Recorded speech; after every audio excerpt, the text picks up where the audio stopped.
note taking is the process of taking down notes and useful information after a lecture. Now here are some facts which tell us about how much information we actually retain after a lecture. 50% of the information is lost within 24 hours, and we lose 80% of the information within a week, and 95% of the information is lost within a month. Now, here are some phases of note taking. The first phase of note taking is getting ready. You have to have all the stationery and all the important tools necessary for taking notes before the class. You have to be willing to take the notes. Now, the second phase is before the class. Before the class, you have to just revise and retain all the information which has been taught in the previous class so that you're ready for this class and all set to go. The third phase is during the class. During the class is the most important phase of note taking. In this phase, you have to be most attentive and have to pay attention to what the speaker is saying. You have to be at your best in this stage. In the fourth phase of note taking, we revise, review and edit. You have to revise what had been taught in the class, you have to review it, and you have to think upon it. And if needed, you have to edit those notes as per your adjustments. Now the fifth phase is clarify. In this stage, you have to clarify your ideas and your doubts. You have to make sure that all the concepts are well understood by you. Highlight the processes of note taking. There are basically 4 processes in note taking. The first one is record. We should record the information at one place. We should take down the points that we feel are important. The second one is reduce. Reduce is making the notes brief.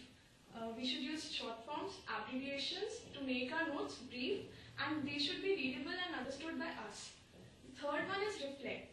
It is what we have understood from the lectures. It consists of our own opinions and ideas. The third one is review. It is basically a decoding process.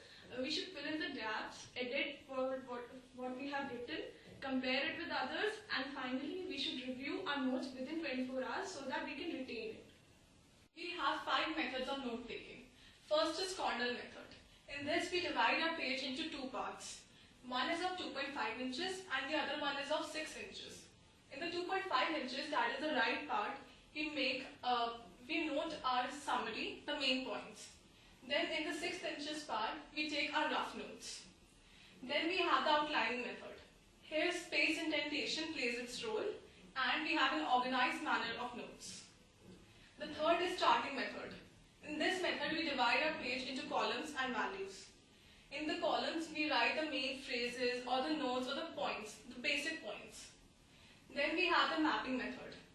It is this method where the critical thinking plays its role. We have the heading, then we have the subheadings. So it is the least used method. Then we have the sentence method. In this we write our views in paragraphs, we express our opinions so that we can write all of it we want to write. During the class, stay focused, use symbols, abbreviations and short forms. After the class, revise, review and edit whatever the information that you have collected. There's a method called PARR method, which is a short form for prepare, abbreviate, revise and review. Prepare is to keep your eyes open at all the times and collect all the information. Abbreviate is to increase your speed while note taking. Revise within 24 hours because human mind tends to forget a lot of information in a short span of time. And review is a must. Thank you.